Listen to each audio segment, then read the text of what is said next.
गढ़ में one nation one election. दरअसल छत्तीसगढ़ सरकार जो है आने वाले वक्त में निकाय और पंचायत चुनाव एक साथ कराने पर विचार कर रही है, लेकिन वहीं विपक्ष इस पूरे मामले पर तंज कस रहा है।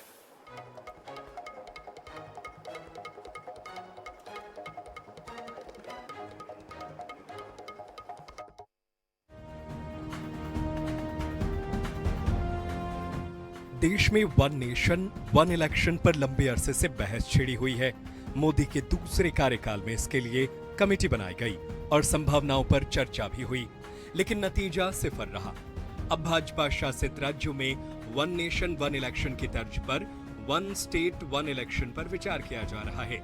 माना जा रहा है कि छत्तीसगढ़ में नगरीय निकाय और पंचायत चुनाव एक साथ कराए जा सकते हैं। दरअसल प्रदेश में नवंबर-दिसंबर माह में नगरीय निकाय होते हैं, वहीं जनवरी से मार्च के बीच पंचायत चुनाव की प्रक्रिया पूरी की जाती है। दोनों चुनाव में करीब 6 महीने का वक्त आचार संहिता के बीच गुजरता है। इस दौरान विकास कार्य प्रभावित होते हैं, इसलिए प्रदेश सरकार अब दोनों चुनावों को साथ कराने पर विचार कर रही है। इसके लिए अलग अलग वर्गों से रायशुमारी की जा रही है, साथ ही एक कमेटी भी गठित कर दी गई है। देखिए, आज एक तरफ जहां देश में वन नेशन वन इलेक्शन की चर्चा हो रही है, सरकार भी इस दिशा में सोच रही है। म्युनिसिपैलिटीज एक्ट 1961 और पंचायत राज अधिनियम 1993, ये 3 कानून हैं। कानूनी प्रावधान क्या है, इस सब बातों पर विचार करने के लिए एक समिति का गठन किया है, जो लोगों से सुझाव भी ले रही है। भाजपा जहां दोनों चुनाव एक साथ होने से समय और संसाधनों की बचत का हवाला दे रही है, तो वहीं कांग्रेस असहमति जाहिर करते हुए तंज कस रही है। कांग्रेस नेताओं के मुताबिक भाजपा निकाय चुनाव भी पीएम मोदी के चेहरे पर लड़ना चाहती है। वन नेशन इलेक्शन तो सिर्फ उनका मुंह में ही अच्छा लगता है, बाकी धरातल में नहीं है। देखिए, भारतीय जनता पार्टी की सरकार पूरी तरह से डरी हुई है नगरीय निकाय और पंचायत चुनाव को लेकर, इसलिए दोनों को एक साथ कराना चाहती है। कांग्रेस हर परिस्थिति में तैयार है। हम भारतीय जनता पार्टी से पूछना चाहते हैं, क्या नगरीय निकाय चुनाव और पंचायत चुनाव भी नरेंद्र मोदी के चेहरे पर लड़ना चाहेंगे क्या? भाजपा इस दिशा में हर संभव जतन कर रही है। विधानसभा के मानसून सत्र में विधायक राजेश मूणत नगरीय निकाय और पंचायत चुनाव साथ कराने का अशासकीय संकल्प भी लेकर आए थे। सियासत से इतर इतना तो तय है कि दोनों चुनाव साथ होने से न सिर्फ खर्च में कमी आएगी, बल्कि आचार संहिता के दौरान होने वाली दिक्कतों से भी आम जन को छुटकारा मिलेगा। ऐसे में अब लोगों की निगाहें सरकार के फैसले पर टिकी है। गौरव शर्मा, INS 24/7 रायपुर।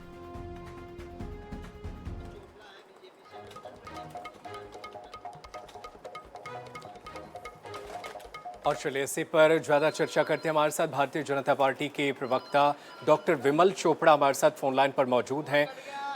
विमल जी, एक और जहां आप निकाय और पंचायत चुनाव को लेकर के एक साथ जाने पर विचार कर रहे हैं, लेकिन कांग्रेस तो कह रही है कि इसे मोदी के नाम पर लड़ने की तैयारी है।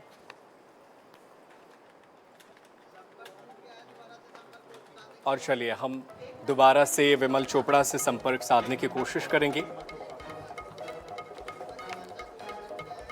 और चलिए एक बार फिर से हम विमल चोपड़ा का रुख करते हैं। हमारे साथ भारतीय जनता पार्टी के प्रवक्ता जुड़े हुए हैं।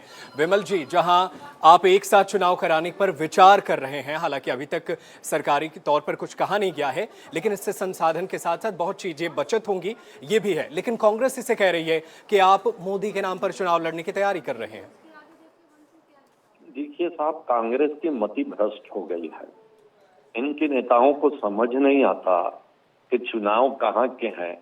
चाहे कोई इस चुनाव में मोदी जी का नाम ले या राहुल गांधी का नाम ले, चुनाव नीचे के मुद्दे पे होने वाले हैं। जनता इतनी समझदार है कि कोई नाम ले लेगा तो वोट नहीं देगी। कांग्रेस की एक ही स्थिति कि जो अच्छे कदम है उसका विरोध करो। कांग्रेस को सकारात्मक विपक्ष की भूमिका निभानी चाहिए, लेकिन कांग्रेस के लोग सिर्फ विरोध के लिए विरोध करते हैं। अब देखिए, ईवीएम से चुनाव होना चाहिए, सुप्रीम कोर्ट तक ने कह दिया, लेकिन कांग्रेस के लोग उसके विरोध में भी खड़े रहेंगे। अग्निवीर योजना आई है देश में, सुप्रीम कोर्ट ने भी उसका समर्थन किया, लेकिन कांग्रेस के लोग उसके विरोध में रहेंगे। जो भी अच्छी बातें होती है इस देश में, यदि वो भारतीय जनता पार्टी कर रही है, तो कांग्रेस आंख बंद करके उसका विरोध करती है और जनता समझती है कि कांग्रेस का ये जो विरोध है राजनीतिक है। एक साथ चुनाव होंगे, संसाधन बचेंगे, समय बचेगा और सरकार को काम करने के लिए समय मिलेगा। आज यदि हर बार चुनाव होने लगे हर साल, तो एक शक्ति, एक ताकत जो है राजनीतिक दल के साथ साथ शासन की भी लगती है। इसलिए होना ये चाहिए वन नेशन वन इलेक्शन जो है, जो मोदी जी ने लाया है और जो कहा है, कांग्रेस को उसका समर्थन करना चाहिए और कहना चाहिए कि ये बहुत अच्छी बात है, ये चीज लागू होनी चाहिए। अभी देख लीजिए आप, वक्फ बोर्ड का जो कानून नया संशोधन के लिए आया है, उसका भी कांग्रेस ने विरोध किया।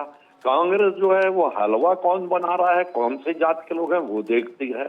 सुप्रीम कोर्ट ने अभी फैसला दिया है, मैं तो राहुल गांधी जी समझ नहीं पा रहा हूँ कि किस प्रकार से वक्तव्य गनीमत उन्होंने सुप्रीम कोर्ट के फैसले में आरक्षण के संबंध में जो दिया, वो जाति को लेकर के टिप्पणी नहीं की। बिल्कुल कि जज आरक्षण कौन से लेकर के तमाम मुद्दे हैं जिस पर विस्तार से चर्चा की जा सकती है, लेकिन यहाँ समय का अभाव है। बहुत शुक्रिया अपना पक्ष रखने के लिए डॉक्टर विमल चोपड़ा, बहुत शुक्रिया तमाम जानकारी हमारे दर्शकों के साथ